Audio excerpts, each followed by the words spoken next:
cantik. Saling bagi salam tak bagi cikgu kalau Lalu? berjumpa? Assalamualaikum dan salam sejahtera. Hai semua, saya Ahmad Zarif Zudi, pengacara Borak-Borak Ustazah pada kali ini. Hari ini kita ada tamu yang sangat istimewa iaitu guru besar sekolah kita, Encik Azani Zamani bin Hoiran. Selamat datang cikgu. Ya, terima kasih kerana menjemput saya.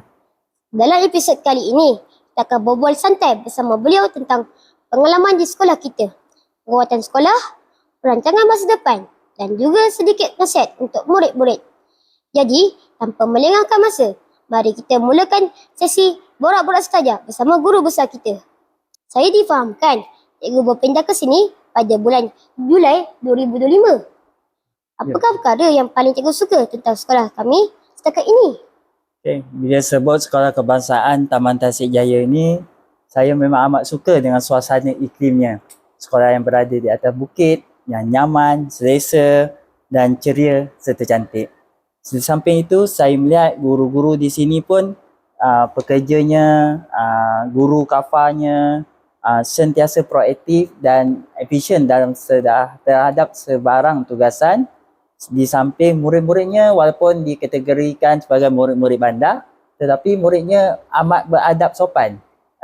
Seperti mana murid-murid dia berada di kawasan kampung. Serta juga saya lihat ibu bapa serta PIBG di sini amat kuat menyokong program-program di sekolah. Oh, pada pandangan cikgu, apakah kekuatan atau keistimewaan sekolah kita yang membuatkan cikgu bangga? Sekolah Kebangsaan Taman Tasik Jaya ini saya lihat dia mempunyai satu budaya sekolah yang amat positif, di mana semua daripada guru, daripada ibu bapa, murid amat bekerjasama apa jua program yang dilaksanakan di sekolah ini. Di samping itu, komitmen warga sekolah yang tidak berbelah bagi dan juga pelibatan murid yang terlampau aktif di sini dalam segala bidang menjadi satu pemangkin yang menarik untuk anak-anak ini belajar dengan lebih kondusif di sini. Selain itu, murid-murid kita ni, murid-murid ustazah mempunyai potensi yang dinamik di mana setiap tahun Sekolah Kebangsaan Taman Tasik Jaya melahirkan murid-murid sehingga peringkat negeri, kebangsaan dan juga ada di peringkat antarabangsa.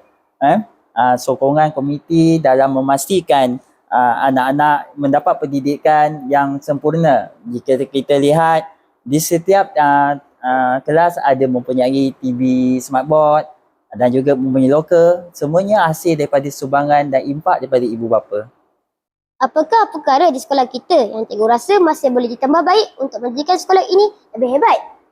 Okey, untuk menjadikan sekolah ini lebih hebat, saya rasa kita perlu memperkukuhkan lagi budaya sekolah berprestasi tinggi. Di mana kita perlu mewujudkan satu identiti. Sebab itu saya memperkenalkan illustrious and prestigious, tersohor dan berprestij. Di mana kita lihat saya nak murid-murid ustazah ini hebat dalam semua bidang. Dan kita juga, saya nak anak-anak murid ustazah ini ada mengamalkan budaya yang beradab seperti memberi salam, mengucap terima kasih, menjaga kebersihan, berdisiplin. Saling bagi salam tak bagi cikgu kalau berjumpa? Bagus, alhamdulillah. Okey, dan juga saya nak anak-anak kita seimbang dari segi akademik, sosial dan sukan.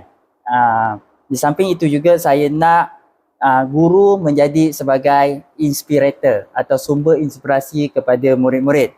Sebab itu saya menggalakkan guru-guru ini cuba berfikir atau melakukan sesuatu tugasan di luar kotak, di luar kemampuan mereka sendiri. Saya mencabar mereka. Di mana saya lihat mahu guru-guru ini menghasilkan satu inovasi PDP yang bertaraf dunia. Dan saya harap pada tahun ini hasrat saya ini akan dapat dicapailah melalui guru-guru ini. Di samping itu, saya nak guru-guru juga sentiasa mengamalkan PLC, iaitu Professional Learning Community, yang satu di mana dia menggunakan satu kaedah yang amat bersesuaian lah untuk guru-guru ni mempraktikkan di dalam kelas.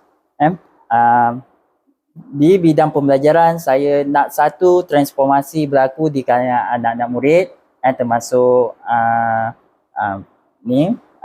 saya nak anak-anak murid pun bersama-sama menghasilkan satu inovasi yang untuk memastikan mereka boleh berdaya saing di masa hadapan.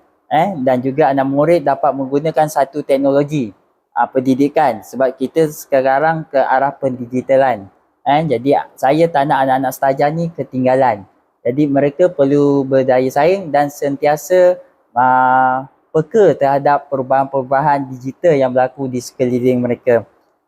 Untuk guru-guru juga saya sedang berusaha menambah baik keselesaan mereka supaya mereka datang ke sekolah dengan hati tenang, dengan hati ceria dan mereka boleh mempelbagaikan kaedah pengajaran dengan menggunakan pelbagai bahan-bahan yang berada di sekolah. Jadi guru-guru ni tidak perlu mencari atau membuat sendirilah. Jadi mereka dah ada dekat sekolah, datang, terus buat, terus mengajar dengan kamu.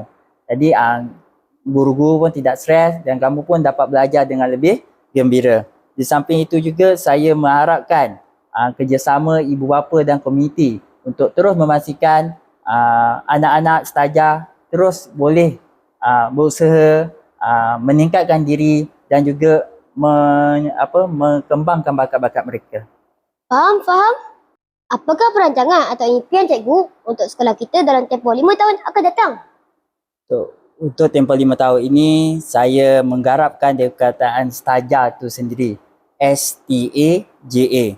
Di mana S itu adalah semangat positif dalam melakukan apa jua pekerjaan ataupun amanah yang dilaksanakan. T ialah tekad untuk berjaya dan juga tekad yang membara untuk melaksanakan suatu tugasan tersebut. A ialah azam. Bila kita sebut azam, mesti kita akan melaksanakan dengan penuh bersungguh-sungguh supaya kita mencapai kejayaan. Jadi azam dia untuk berjaya. Dan J untuk jelajah. Maknanya bila disebut jelajah ini, kita naklah melakukan sesuatu itu bukan berpandu pada satu fakta. Maknanya kita kena mempelajari dengan menjelajahi apa unsur-unsur yang berkaitan dengan ilmu yang kita nak tu. Dan akhir sekali adalah aspirasi, iaitu kita mesti mempunyai aspirasi yang jelas, iaitu untuk berjaya. Apakah nasihat cikgu kepada murid-murid supaya dapat membantu menjadikan sekolah ini lebih cemerlang? Okey, kita biasa dengar adab dahulu baru ilmu. Kenapa adab dahulu? Sebab biasanya orang yang beradab adalah orang yang akan berilmu. Dan orang berilmu tak semestinya akan beradab.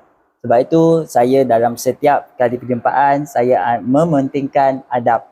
Saya ingatkan murid sentiasa memberi salam, sentiasa senyum, mengucapkan terima kasih apabila menerima sesuatu. Jadi pada saya, kita perlu utamakan adab, baru kita boleh berjaya menjadi seorang insan yang cemerlang. Di samping itu juga, saya nak murid-murid setaja ini sentiasa menghormati guru, sentiasa menghormati pekerja-pekerja yang ada, sentiasa menghormati rakan-rakan mereka dan juga saya nak anak-anak setaja ini terus berdisiplin dalam apa jua yang mereka ceburi dan juga rajin berusaha. Mungkin pada saya selalu menyatakan rezeki itu akan datang pada bila masa.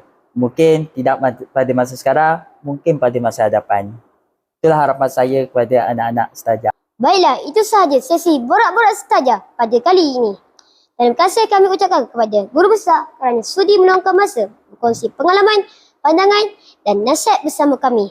Semoga perkongsian ini memberi inspirasi kepada semua murid untuk berusaha dan bersama-sama menjadikan sekolah kita lebih cemerlang.